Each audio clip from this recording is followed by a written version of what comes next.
Again, that defense was a huge part of what led them to the number 1 seed in the AFC. Losing Mike Macdonald, who's been called the Sean McVay of defense, is a big loss. Now, that defense is riddled with talent. They obviously have Justin Madubuike, who I just talked about, Kyle Hamilton, who's had his name thrown into Defensive Player of the Year conversations and really exploded onto the scene last year, as well as their draft, which I really, really liked their draft. Getting my favorite corner of the class, Nate Wiggins, getting him out of Clemson at pick 30 is a huge get for them. He's a big physical guy, great tools, speed, great ball coverage. He is going to be one of the best corners coming out of this class in a very, very very good corner class this season, as well as pick 2, getting tackle Roger Rosengarten. Again, we talked about how much that offensive line might struggle, how much they lost on the offensive line, trading away some of their starters to the Jets.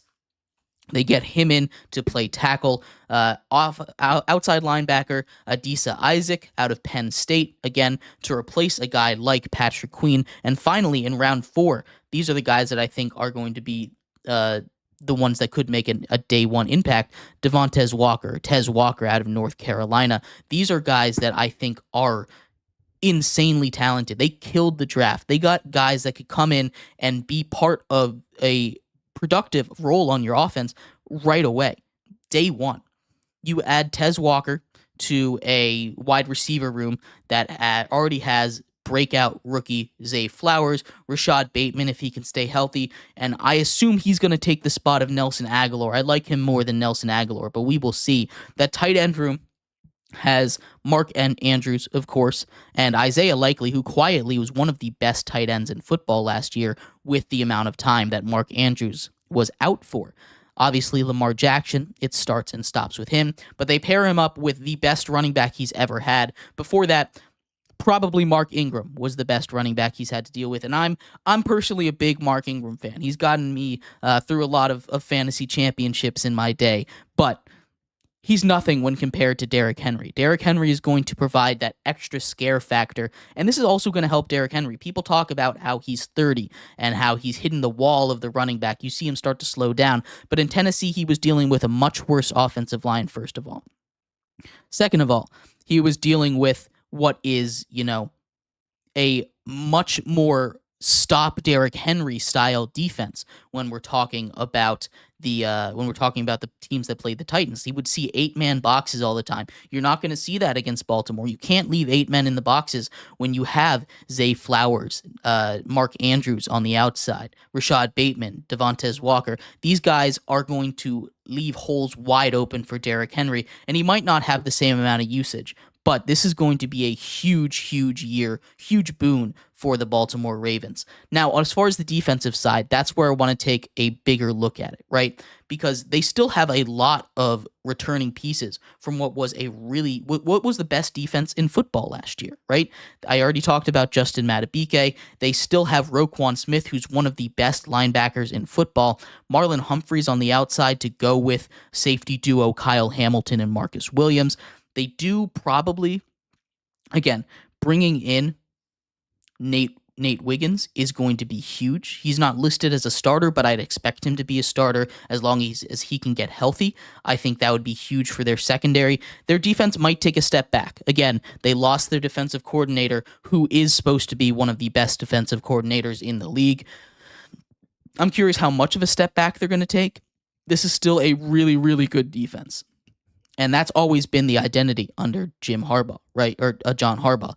This is a team that will be successful. The question is, how big of a success are they going to be? Will they be able to repeat as the number 1 seed in the AFC? Currently, their win total for this season is set at 10.5 games. We're going to take a quick break, but hold on, before we get to that, their offseason was really good. I really do like the stuff they had. The question marks for this team are the secondary just a little bit. You're relying on young guys. I like the linebacking core, but again, you're relying on some young guys to come and get some big production, and the offensive line. This is an offensive line that has been really good. You still have some really good pieces, a young center in Tyler Linderbaum. You still have Ronnie Stanley. You draft Roger Rosengarten to play tackle or guard on the other side. This is going to be a good offensive line, but it's definitely going to be a step back. You still have Patrick Ricard, but those are the questions: the offensive line and the corners, right? You're relying on youth to take that step, and it's worked for them in the past. And I don't really see why it won't. Like I said, I really love their draft. They were one of my favorite drafting teams, but I'm going to go overall give their offseason a B plus. I think they definitely improved. Again, holding them back from an A is we're relying on a lot of young guys. I really do like the young talent though, and I think they will have a lot of stuff to improve on. But anyway, we'll see what happens. In our next segment, we are going to take a look at their record, go over their schedule, see what I have them doing. Again, their line for Vegas is set at 10.5 games. We'll see if I have them going over or under that and taking the number 1 seed in the AFC once again. So stick around for that. We'll be right back here on Sports by GSMC Podcast Network.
Welcome back to Sports by GSMC Podcast Network. I'm your host, Jeremy Lapidus. If you are just tuning in, we just went over the Baltimore Ravens offseason. Obviously, a heartbreaking loss in the AFC Championship game for them. Let's see what we talked about what they did coming out of that. I gave them a B plus, mostly for a great draft, getting guys like Nate Wiggins in the draft, and bringing in free agencies like Derrick Henry to fill the gaps that they let a lot of guys go in the offseason. But in this segment, we're going to take a look at all 18 weeks, all 17 games of the Baltimore Ravens to see if they can repeat as regular season champions. Let's see if they can get that number 1 seed in the AFC once again. Before we get into that, though, remember, if you would like to be an even bigger part of the show than you already are, all you need to do is go to gsmcpodcast.net. Leave a tip or donation with a message in it. That message should pop up on the bottom of the screen for you, me, and everybody else around the world to see.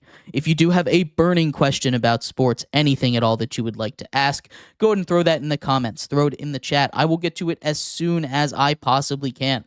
I appreciate everybody so much for sticking around, talking some sports with me here on a beautiful Thursday afternoon. But like I was saying, we are going to finish off our show today, continuing our discussion with the Baltimore Ravens. The Ravens are a team that has been consistently great. Only 2 losing seasons in the last 16 years since John Harbaugh took over.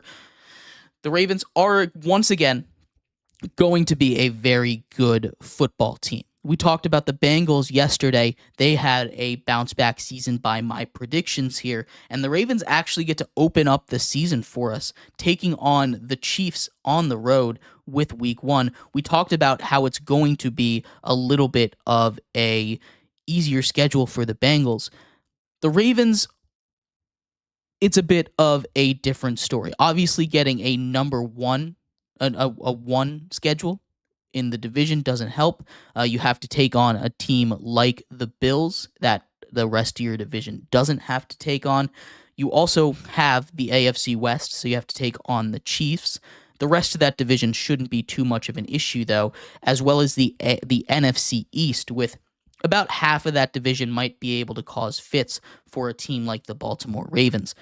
So it's not the hardest schedule in the world. I'd say it's probably middle of the road, but playing a number one, a division winning schedule never makes it easy. We'll talk about week one again. They open up the season. Thursday Night Football against the two-time reigning champion, the Chiefs, in a rematch of the AFC Championship game. This time, they might run the ball more than 6 times, and obviously they were so close. They lost by 7. They were maybe even inches away. Zay Flowers fumbled at the goal line in that game from going to overtime, and then we have no idea what would have happened. Obviously, you can only speculate on the past here, but speculating on the future, Week 1, the Ravens look to go into Arrowhead, get their revenge. They take down the Super Bowl champions, the Chiefs, on the road, get a quick Week 1 win. Week 2, it's a little bit easier. They get the Raiders. Again, Gardner Minshew is the quarterback for the Baltimore Ravens. I do think that is going to help them be better. But I think the Ravens just completely outclass the Raiders at almost every turn you can take a look at. So the Ravens start out 2-0. Then they get another challenge, taking on the Cowboys in Jerry World. This is going to be a big test for their young corners, going up against guys like CeeDee Lamb, Dak Prescott. The Ravens, I think, still will take care of business. That is a depleted offensive line for the Cowboys, and I think the pass rush should be able to do what they need to do. The Ravens improve to 3-0. Then they get the Bills, and the Bills, if you go back and see, I'm a little lower on them than I think a lot of other people are. I think they just lost too much defensively to keep up with some of the higher end teams in the AFC, like the Ravens. So I think the Bills are going to fall here, and they get a nice quick 4-0 to start out the season. Then they get their first division game. This one against the Cincinnati Bengals on the road. Joe Burrow is back, and he's always been pretty good against the Ravens. I'm taking the Bengals in this one as they lose their first game of the season, falling to 4-1. Coming back home in week 6 against the crosstown rival, or I guess as close to crosstown rival as you can say, in the Washington Commanders. They are coming up to Baltimore, a battle of the DMV. The Ravens should take care of business on this one. I don't think it's going to be too close. Rookie quarterback Jaden Daniels, I'm curious to see what he does against a defense like the Ravens, though. But the Ravens win this game, improve to 5-1. Then they head down to Florida, take on the Buccaneers on the road. The Buccaneers, again, a very good team. Mike Evans is going to be a problem for this team with his size. I think if Nate Wiggins is in the game, he can match up with him, but that's a lot of experience going up against a rookie. I think the Ravens still take care of business against this team, improve to 6-1 on the year. Up next is a road game, a road division game, this time against the Browns. The Browns defense is comparable with the Ravens defense, and with the loss of 60% of your starting offensive linemen from last season, I think Myles Garrett is going to feast on them. The Browns are going to win this game. The Ravens fall to 6-2. Then they get the Broncos. Bo Nix named the starter the other day. And as much as I want to give him some credit for what he's done in the preseason, I don't think this team is going to be anywhere close to the Ravens, especially when it gets to this time of year. The Broncos are going to lose this one on the road. Ravens continue to dominate. Then they get the Bengals, a rematch from just a couple of weeks ago when the Bengals handed them their first loss of the season. This time it's in Baltimore. This is going to be an important game for the division. The Bengals are going to be really good. I'm going to give this one to the Ravens, though. They split their two game series. Then they get bitter rival, the Pittsburgh Steelers, on the road coming up after that. The Steelers, again, this is going to be a very good division. I don't think a single team in this division is going to be bad by any sense of the imagination, and I think the Steelers always give the Ravens a tough fight. The Steelers take this one at home.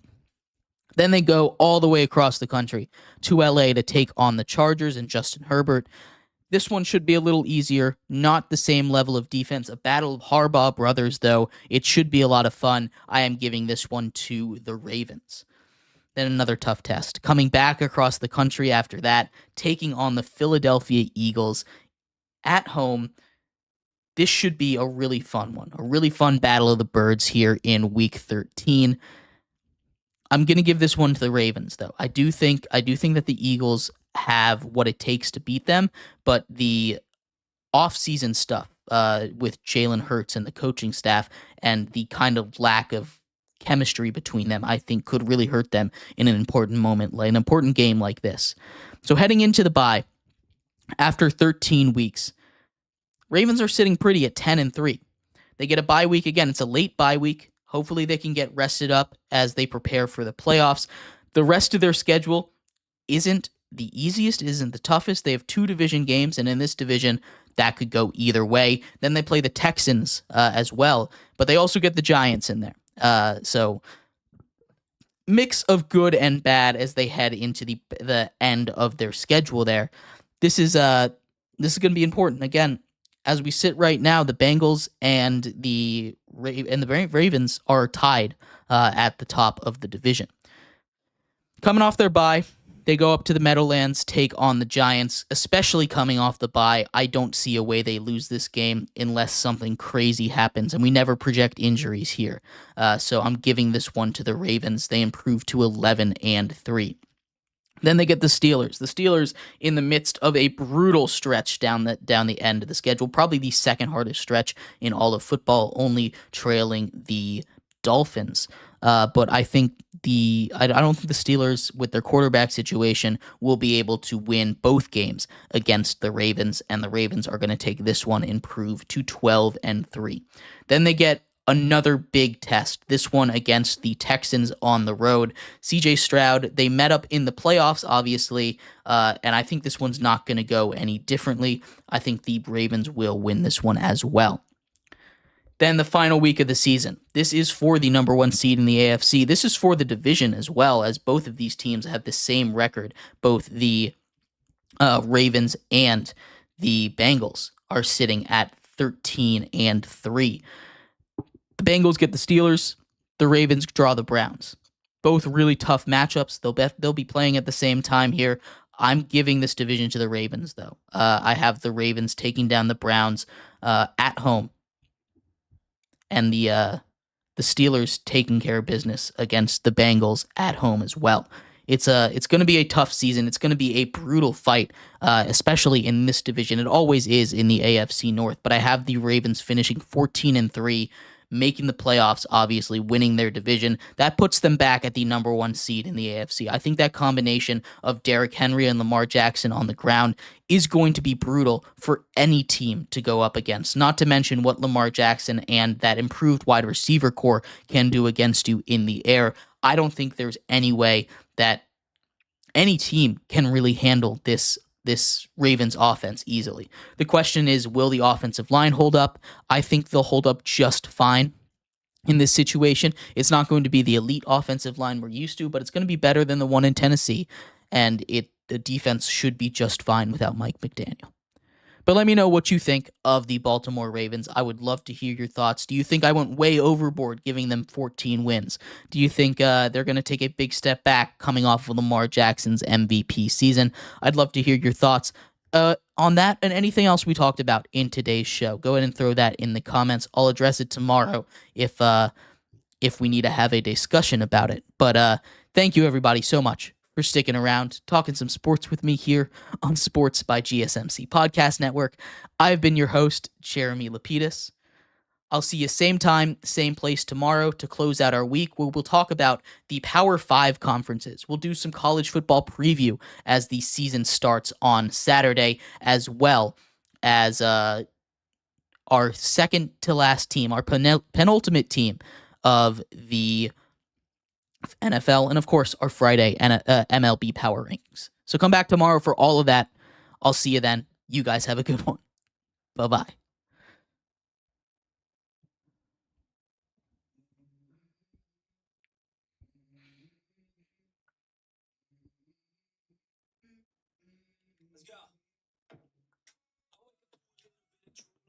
feel like it's gonna be a bad day.